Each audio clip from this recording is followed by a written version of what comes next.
हरिः ओम्।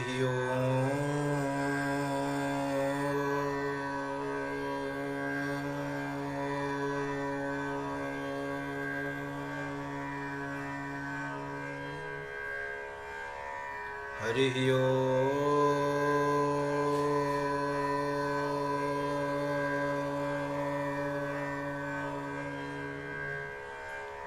हरिः ओम्।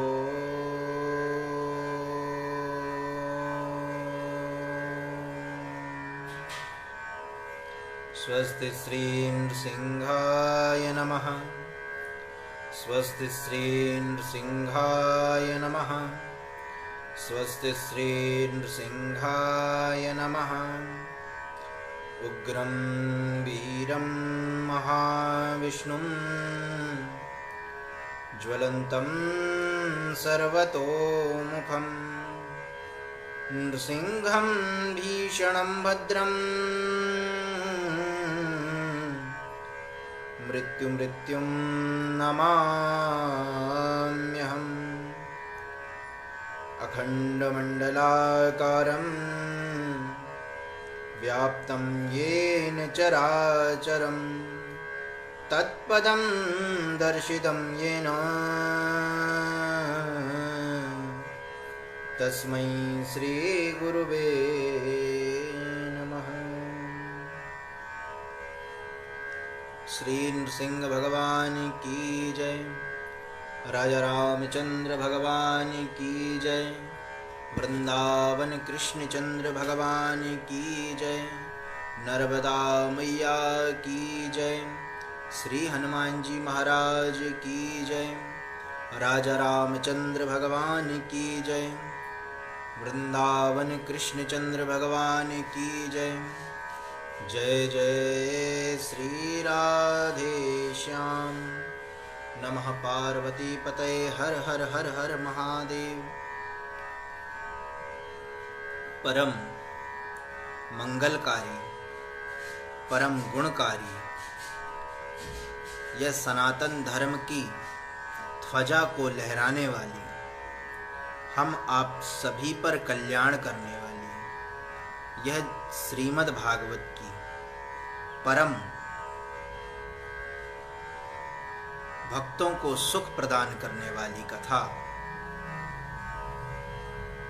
हम आप सभी विगत 14 दिनों से इस कथा में अवगाहन कर रहे हैं।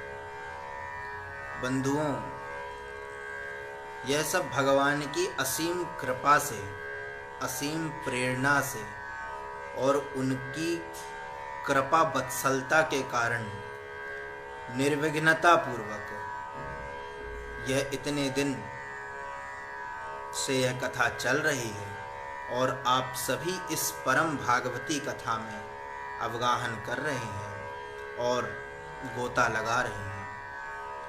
बंधुओं, यह जो श्रीमद् भागवत की कथा है वह भक्तों को अभय पद देने वाली है। कोई डरा हुआ हो तो उसे उसका डर दूर कराने वाली है। कोई परेशान हो, उद्विग्न हो तो उसकी उद्विग्नता दूर करने वाली है। कोई भगवान की प्राप्ति करना चाहे तो उसे भगवान की प्राप्ति कराने वाली है।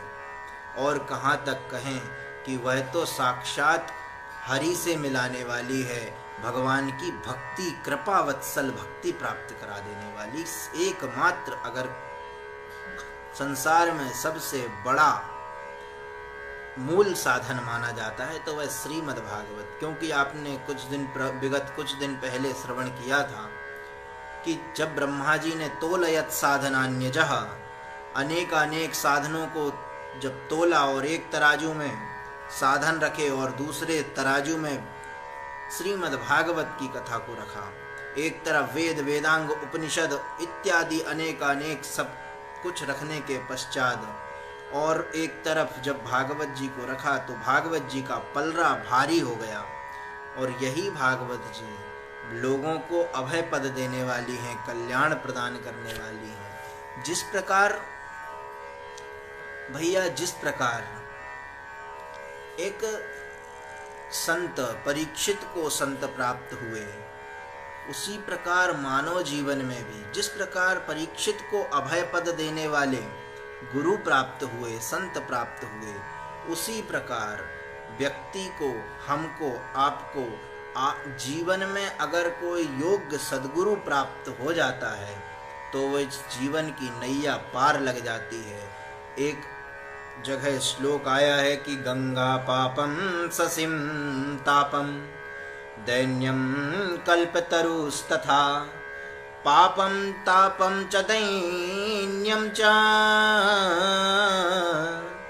घ्नन्ति संतो महाशयः।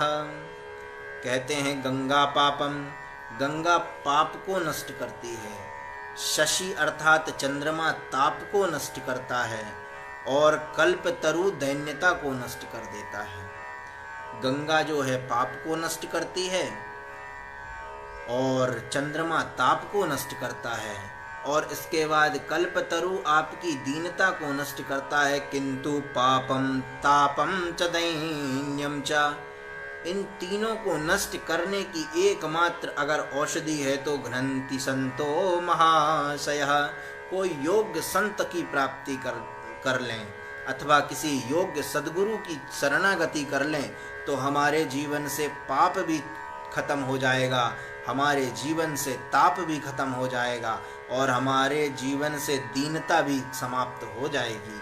ऐसी श्रीमद् भागवत की बहुत विशेष लक्षण और संतों का विशेष लक्षण श्रीमद् भागवत है।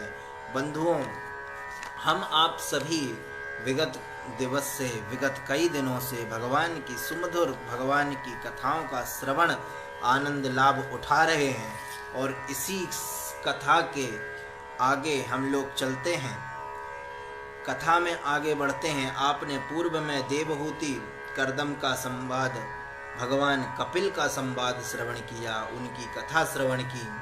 तदुपरांत आगे कथा आती है कि जो मनु और शतरूपा की 3 कन्याएं हैं, अभी उनके वंश का वर्णन बताया जा रहा था। मनु शतरूपा की जो एक पुत्री देवहूति हैं, उनके गर्भ से कपिल का अवतार आप लोगों ने श्रवण किया। तदुपरांत मनु की एक पुत्री जो आकुति हैं, आकुति का प्रसंग आप लोगों ने श्रवण किया, जिनने रुचि प्रजापति से विवाह करने के पश्चात यज्ञ और दक्षिणा नाम की कन्या अर्थात भगवान साक्षात नारायण और लक्ष्मी को अपने पुत्र और पुत्री के रूप में स्वीकार किया। तदुपरांत आगे वर्णन आता है कि प्रसूति नाम की जो मनु की कन्या है, उनका विवाह दक्ष प्रजापति से हुआ। दक्ष प्रजापति वही थे, उनके घर में संतान उत्पन्न हुई और संतान जो उत्पन्न हुई भैया, उनके घर में 16 कन्याएं उत्पन्न हुई। 16 कन्याओं का उन्होंने विवाह किया तो 13 कन्याओं का विवाह उन्होंने धर्म से किया। धर्म से जब 13 कन्याओं का विवाह किया और तदुपरांत महाराज 13 कन्याएं धर्म से और 1 कन्या अग्नि से विवाह किया तो हो गई 14। 1 कन्या समस्त पितरों से विवाह कराया गया और जो सबसे छोटी और सबसे प्रिय थी सती, उनका विवाह भगवान शंकर से कराया गया। किंतु कथा आती है कि शंकर जी से मनोमालिन्य के कारण और माता सती ने अपनी देह का त्याग किया था। बंधुओं, शौनकादिक ऋषि पूछते हैं कि हे प्रभु, हमें ये अवश्य बताएं, ये जरूर बताएं कि भगवान शंकर तो निर्विकार हैं, उनके अंदर ना द्वेष है ना प्रेम है, ना वे किसी से प्रेम ही करते हैं और ना ही किसी से द्वेष ही करते हैं। तो इसका क्या कारण है जो उनका मनोमालिन्य अपने ससुर श्री दक्ष प्रजापति से हुआ? तो कहा जाता है कि एक समय की बात है, दक्ष प्रजापति अपने राजमहल की ओर अंदर आ रहे थे और उसी समय सारे के सारा सभासद विराजमान था, बैठा हुआ था। और उसी समय बंधुओं, प्रजापति दक्ष को देखकर सब खड़े हो गए, सब ने प्रणाम किया दो लोग दक्ष प्रजापति को देखकर खड़े नहीं हुए। एक साक्षात ब्रह्मा जी इसलिए खड़े नहीं हुए क्योंकि दक्ष प्रजापति तो उनका ही पुत्र था, और दूसरे स्वयं भगवान शंकर भी खड़े नहीं हुए। तो पिता को देखकर तो दक्ष प्रजापति ने कहा कि ठीक है, ये खड़े नहीं हुए, कोई बात नहीं, लेकिन यह कि अयम तु लोकपालानां यशोघ्नो निरपत्रपः सद्भिराचरिता पंथा येन स्तब्धेन दूषितः। कहा कि अयम तु लोकपालानां यशोघ्नो निरपत्रतः, यह जो लोकपाल, यह जो व्यक्ति है, इस मूर्ख भगवान को गंदी गंदी गालियां देने लगा और कहने लगा कि यह लोकपालों का तो यह जो व्यक्ति है, यह निर्लज्ज लोकपालों को भी का यश कीर्ति इन सबको धूमिल करने के लिए लगा हुआ है। और इस व्यक्ति से अब भगवान को जो भी कहा मैं अपने मुख से नहीं कहूँगा, लेकिन कहा कि इसका जो मुख है, इसकी जो नेत्र हैं बंदरों जैसे नेत्र वाला व्यक्ति, और मेरी कन्या जो सती है वह मृग नयनी है, मैंने ना चाहते हुए भी इस मूर्ख के साथ विवाह कर दिया। अनेक गालियां दी भैया। जिस प्रकार कोई व्यक्ति अगर शूद्र को वेद पढ़ा देता है, उसी प्रकार इसको शमशान में रहने के कारण हम पूजने लगे हैं। अनेकानेक की प्रेतावासेषु घोरेषु प्रेते भूत गणैर्वृतः। ये हमारा जो ये दामाद है, बोले ये प्रेतों के बीच में ही रहता है, भूत प्रेतों के बीच में रहता है। इसका नाम अवश्य शिव है, लेकिन ये अशिव के जैसा है। शिव अर्थात मंगलकारी, लेकिन ये कहाँ से मंगलकारी लगता है, यह कहाँ से कल्याणकारी लगता है? यह तो अमंगलकारी दिखता है। इसने अपने शरीर में पूरे में भस्म लपेटी हुई है, जटाजूट बांधी हुई है, शमशान में बैठा रहता है और अपनी ही मस्ती में चूर रहता है, कभी हंसता है कभी रोता है। और फिर भी मैंने इसके ऊपर इतनी कृपा करी कि अपनी पुत्री इसको दान में दे दी, कन्या का दान कर दिया, फिर भी यह मुझे देखकर खड़ा नहीं होता। बंधुओं, जब भगवान को इतने प्रकार की बातें कही गई, भगवान शंकर तो भगवान शंकर ही हैं, और भगवान शंकर ने मुस्कुराकर, और जिनके हृदय में, भाई शंकर अर्थात यही होता है जो बिल्कुल किसी भी प्रकार से, हर प्रकार से भगवान का ही ध्यान चिंतन करने वाले, जिनके हृदय में न राग है न द्वेष है, ऐसे भगवान शंकर तो मुस्कुराते रहे। किंतु यहाँ दक्ष प्रजापति ने कह दिया कि यह महादेव तो बड़ा ही अधम है, और अब से इसे इंद्र, उपेंद्र आदि देवताओं के साथ में यज्ञ का किसी भी प्रकार से कोई भी भाग ना मिले। श्राप दे दिया भगवान को, और तब से यज्ञ में भगवान शंकर के नाम से कोई भाग नहीं रहता। इसीलिए हम लोग रुद्र कलश बनाते हैं, आप लोग सब जानते हैं। तदुपरांत इस प्रकार की बातें कही तो भगवान शंकर तो शांत रहे, लेकिन यहाँ भगवान के जो नंदी हैं उन्हें बड़ा क्रोध आया, बड़े दुखी हुए, और उन्होंने भी दक्ष को श्राप दे दिया कि दक्षो वस्तमुखो चिरात, हे दक्ष तुम्हारा मुख बकरे के जैसा हो जाएगा, बड़ी जल्दी होगा। और इस प्रकार का श्राप का मामला चलता रहा, और आगे बात आती है कि भगवान अपने कैलाश धाम की ओर चले गए। कई वर्ष बीत गए। कई वर्ष व्यतीत होने के पश्चात बंधुओं, कथा आती है कि एक समय जब प्रजापति दक्ष ने अपने यही दामाद भगवान शंकर को अपमान करने की इच्छा से, भगवान को अपमान करने के लिए एक यज्ञ की रचना करी, कि यज्ञ करवाया, समस्त देवताओं को निमंत्रण दिया, किंतु भगवान शंकर को नहीं बुलाया।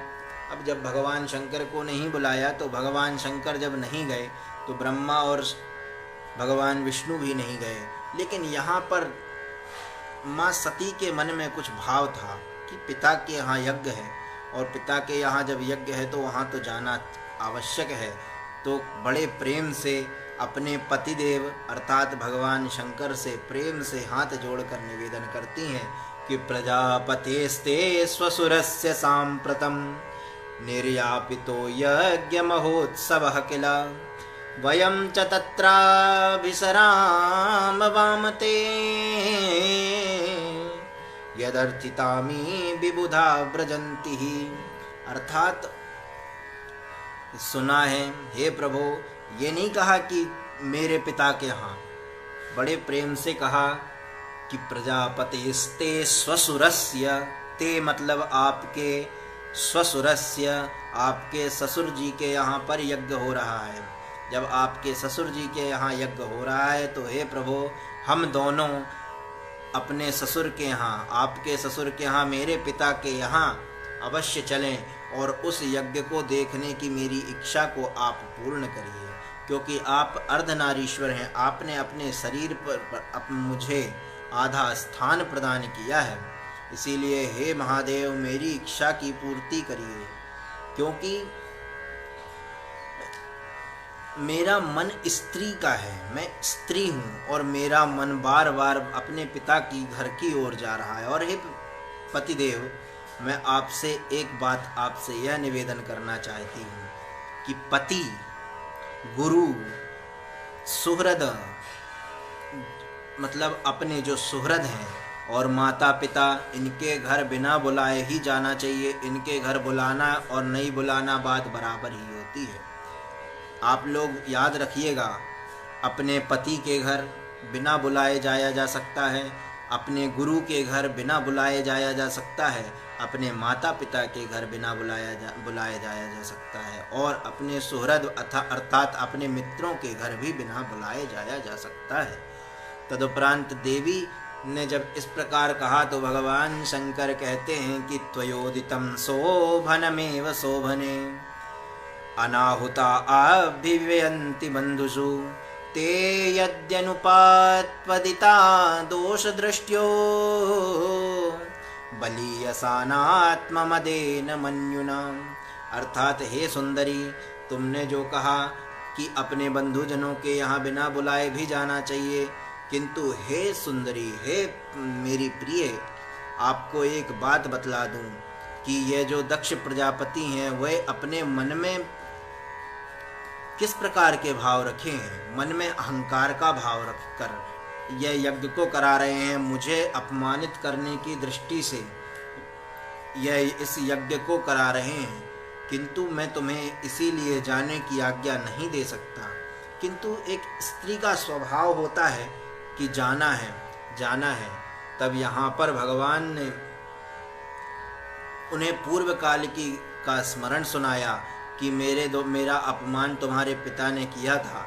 जब जैसे ही सुना तो सुनकर थोड़ा, अरे इतनी सी बात, वो तो मेरे पिताजी हैं, मैं तो उनको बस मैं जाऊंगी, मुस्कुरा के उनके हृदय में अपना शीश रखूंगी तो वे तुरंत मान जाएंगे और पूरे सिकवे गिले आपके खत्म हो जाएंगे। भगवान शंकर ने बारंबार समझाया तो माता सती बिल्कुल नहीं मानी। भगवान शंकर समझ गए कि अब तो जो होना है भगवान ने लिख दिया है, हुई है वही जो राम रचि राखा, को करि तरक बढ़ा वहीं शाखा। भगवान शंकर ने वही सोचकर अपने नेत्र बंद कर लिए।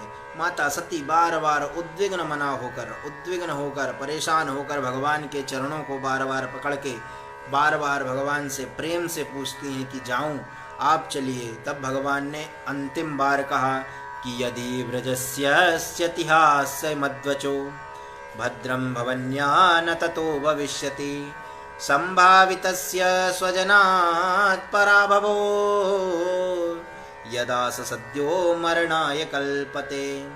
यदा स सद्यो मरणाय कल्पते। देवी जी, यदि तुम मेरी बात वहाँ मानकर नहीं जाओगी तो तुम्हारे लिए ये बात बिल्कुल अच्छी नहीं होगी। और जब तक किसी प्रतिष्ठित अर्थात तुम मेरी पत्नी हो और इस प्रतिष्ठा को लेकर तुम वहाँ अपने सामने वाले व्यक्ति के पास जाओगी और जब वह तुम्हारा अपमान करेगा तो उस अपमान के कारण हो सकता है तुम्हारी मृत्यु भी हो जाए। यह सूचना भगवान ने उनके कान में डाल दी और भगवान समझ गए कि अगर देवी सती यहाँ पर रहेंगी तब भी वे मृत्यु को प्राप्त हो जाएंगी, और अब अपने पिता के घर भी रहेंगी तो उन्हें मृत्यु की प्राप्ति अवश्य हो जाएगी। यह सोचकर भगवान शंकर ने नेत्र बंद कर लिए और नेत्र बंद करके भगवान का ही संस्मरण करने लगे।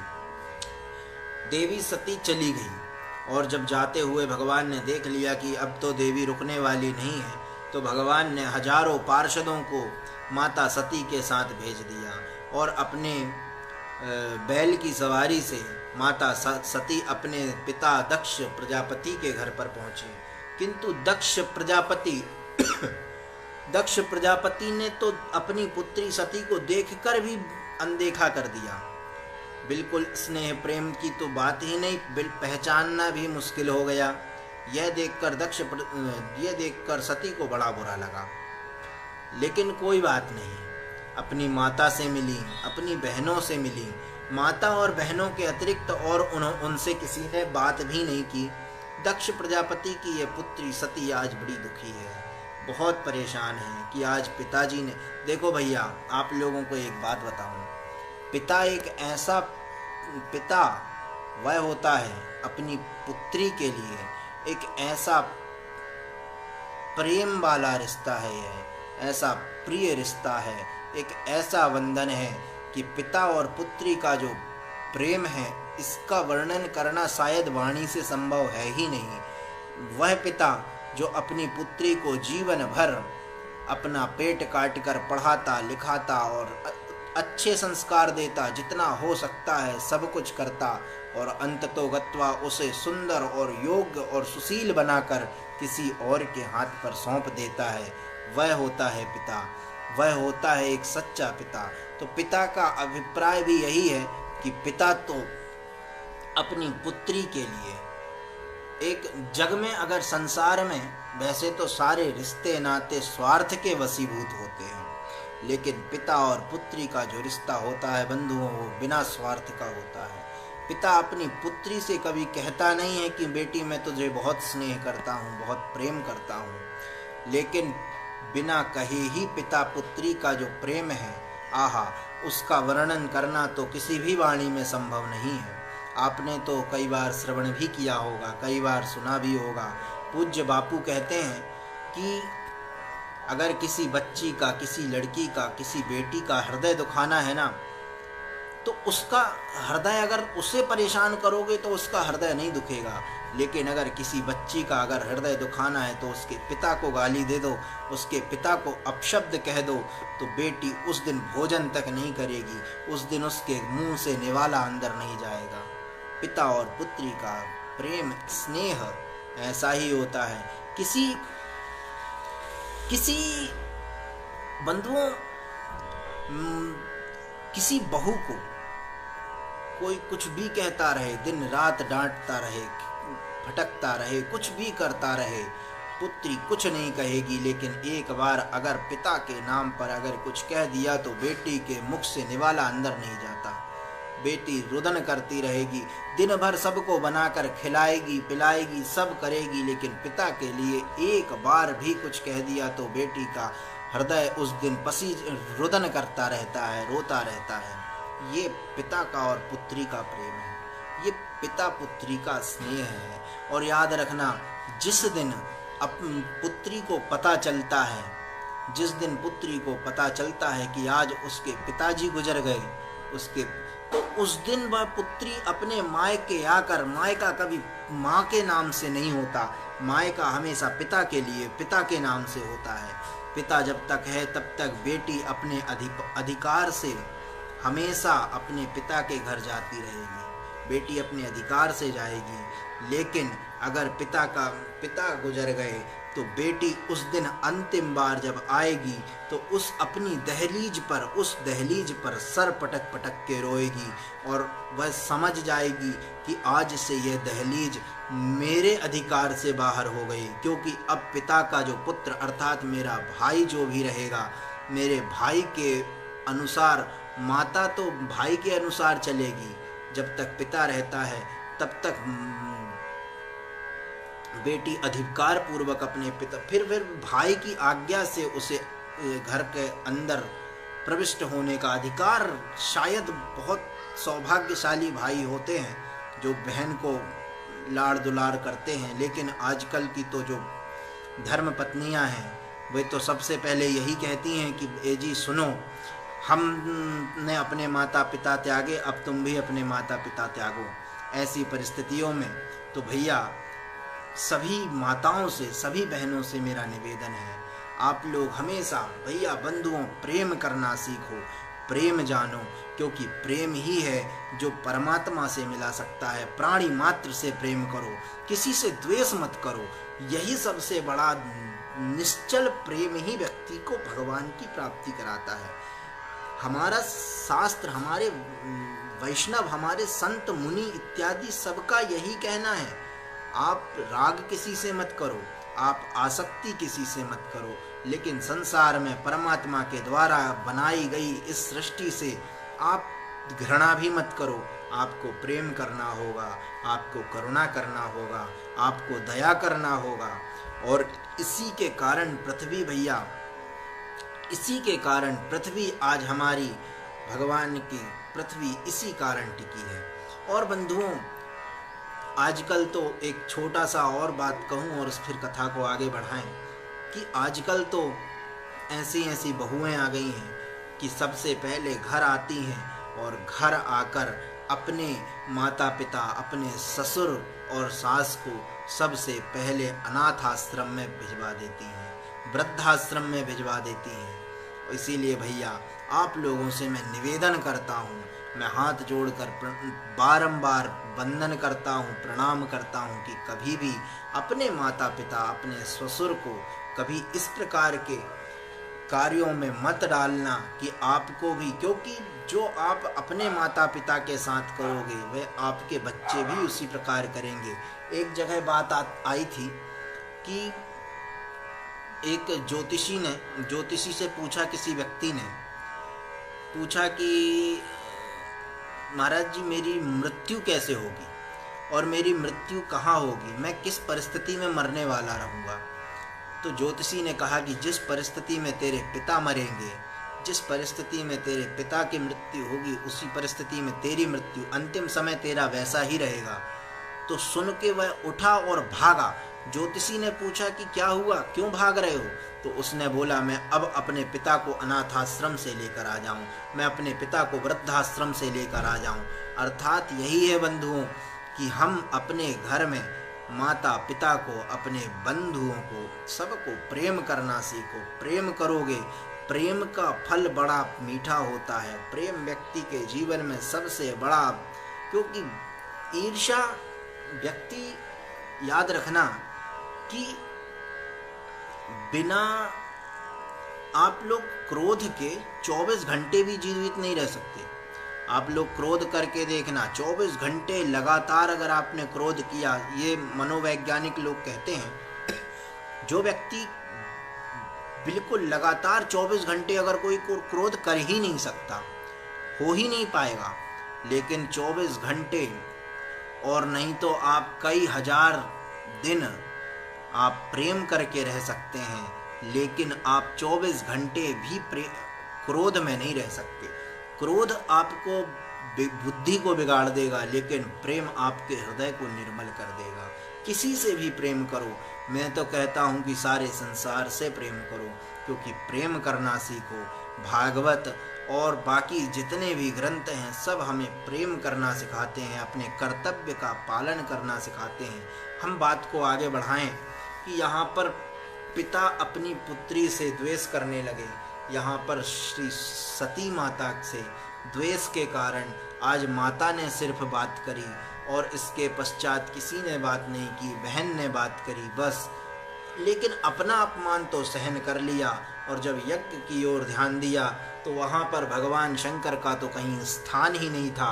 अरुद्र भागम तमवेक्ष चाध्वरम पित्रा च देवे कृत हेलनम विभो। पिता के द्वारा किया गया यह अवहेलना माता सती स्वीकार नहीं कर पाई, और माता सती ने मन ही मन और बहुत रुदन करते हुए, बहुत अंदर से पीड़ित होते हुए माता सती ने कहा कि इस संसार में ऐसा कौन होगा जो जगत जगत के पिता भगवान शंकर से द्वेष करने वाला हो, किंतु हे पिताजी, आपने ऐसे भगवान शंकर से द्वेष करके मुझे कलंकित कर दिया। आप भगवान नीलकंठ की निंदा करने वाले हैं, इसलिए आपसे उत्पन्न मेरा यह जो शरीर है, आगे चल के मेरे पति, मेरे प्राणेश्वर कभी मुझसे परिहास में भी दक्ष कन्या, दक्ष कुमारी कहकर कहें बात करेंगे तो मैं अपने आप में शर्मिंदा हो जाऊंगी। इसीलिए हे पिताजी, मैं आज ही इसी क्षण अपने इस दक्ष आपकी पुत्री होने का यह कभी भी इस कलंक को लेकर जीवित नहीं रह सकती। इसीलिए हे पिताजी, अब मैं इस शरीर को त्याग कर जा रही हूँ और दक्ष कन्या के रूप में मैं अपने आप को कभी नहीं देख पाऊंगी। और यह सोचकर अपने ही मन में समाधि लगा ली, बैठकर समाधि लगाई और अग्नि का आवाहन किया और धू धू करके उनका शरीर वहीं पर जल गया। और यहाँ पर जैसे ही पता चला कि माता सती ने अपने शरीर को जला लिया, भस्म कर लिया, तब भगवान शंकर के जितने गण थे सब हाहाकार मचाने लगे, यज्ञ मंडप को विध्वंस करने लगे।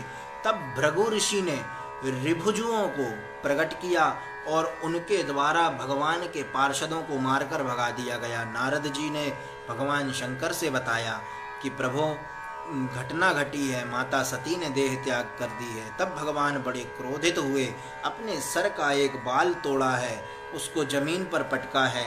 वीरभद्र नाम के भगवान के एक और रुद्र प्रकट हुए, भगवान के भक्त वीरभद्र प्रकट हुए। वीरभद्र को आदेश दिया कि हे वीरभद्र, तुम जाकर दक्ष यज्ञ का विनाश करो। और वीरभद्र जाते हैं और दक्ष के यज्ञ का विनाश करते हैं। तदुपरांत वीरभद्र ने दक्ष के यज्ञ का विनाश किया, भृगु ऋषि की दाढ़ी को नोचा, अन्य जो विप्रगण थे सबके किसी के दांत तोड़े, किसी के हाथ पैर तोड़कर उनका सारे यज्ञ को विध्वंस कर दिया और अंततो गत्वा दक्ष के सर को काटकर अग्नि में डाल दिया। अब तदुपरांत सारे लोक में हाहाकार मच गया, क्योंकि अब जो यजमान था उसकी मृत्यु हो गई। किंतु यज्ञ तो भगवान नारायण का अवतार माना जाता है, इसीलिए इसे पूर्ण करना तो सबका वैदिक लोगों का धर्म था। सब भगवान शंकर के पास गए, भगवान शंकर को मनाया है, भगवान शंकर के हाथ जोड़े हैं कि हे प्रभु कृपा करो, आप मान जाओ। तब भगवान शंकर स्वयं वहाँ पर प्रकट हुए हैं, यज्ञ स्थल पर प्रकट हुए और भगवान शंकर ने दक्ष यज्ञ की पूर्ति करने के लिए सबसे पहले एक बकरे का सर, जो कि भगवान शंकर उनके जो गण नंदी थे उन्होंने श्राप दिया था कि तुझे बकरे का सर प्राप्त हो, तो वही बकरे का सर प्राप्त हुआ। और इसके पश्चात दक्ष ने जैसे ही भगवान शंकर को देखा और भगवान शंकर को देखकर स्तुति कर उठा कि विद्या तपोव्रत धरान मुखतः स्म विप्रान ब्रह्मात्म तत्त्वम विवुतं प्रथमं त्वमस्त्राक् तत्त्वाह ब्राह्मण परमं सर्वपत्सुपासी पालः पशूनिव विभो प्रग्रहीति तदंडः। प्रभु, आपने मुझे दंड देकर बहुत बहुत बहुत मेरे ऊपर उपकार किया, क्योंकि मैं आपसे द्वेष कर बैठा था। अब मेरा सर काटकर, मेरी मति को काटकर आपने मुझ पर दया की है, क्योंकि भक्ति तो भगवान की भक्ति मति से नहीं हो सकती, बुद्धि से भगवान से प्रेम नहीं हो सकता। भगवान से प्रेम करने के लिए तो हृदय की आवश्यकता होती है। तो प्रभु, मैं आपसे बारंबार नमस्कार करता हूँ, प्रणाम करता हूँ। भगवान शंकर ने उसकी प्रार्थना को स्वीकार किया। दक्ष ने बारंबार प्रार्थना की। दक्ष प्रजापति के बाद रुद्र, भृगु, ब्रह्मा और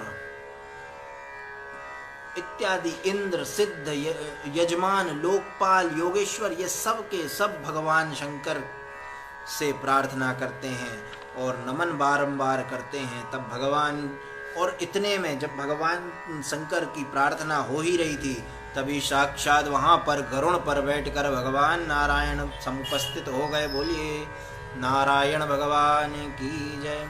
भगवान नारायण ने जैसे ही उपस्थित हुए सब भगवान नारायण को प्रणाम किया। भगवान नारायण ने कहा कि अहम ब्रह्मा च सर्वश्च जगतः कारणं परम आत्मेश्वर उपदृष्ट्वा स्वयं दृग विशेषणः। मैं ही ब्रह्मा हूँ। हम ब्रह्मा और भगवान शंकर में, इनमें जो व्यक्ति भी भेद बुद्धि को रखता है उस व्यक्ति को हम कभी भी प्राप्त नहीं हो पाते। जब भगवान ने इस प्रकार की बात कही तो सभी ने बारंबार भगवान के श्री चरणों में नमन निवेदित किया, भगवान शंकर को प्रणाम किया, दक्ष के यज्ञ को पूर्ण किया। आइए, आज समय पूर्ण हुआ। कल हम लोग भगवान के श्री नारायण के चरित्र में आगे बढ़ेंगे और कल ध्रुव की कथा हम आप लोग सभी श्रवण करेंगे कि भगवान का एक भक्त ध्रुव हुए हैं और वे ध्रुव कैसे थे, उनकी क्या स्थिति थी, उनकी भक्ति का स्तर क्या था, इन सब की चर्चा हम कल करेंगे। आइए 2 क्षण भगवान के नाम का स्मरण करें। आज भगवान शंकर को प्रणाम करते हैं कि कैलाश के निवासी नमो बार बार हूँ। आइए, ये मुझे बहुत प्रिय भजन है मेरा, और मुझे लगता है कि ये एक दिन भी ऐसा नहीं जाता जिसमें इस भजन के बिना मैं रह पाता हूँ।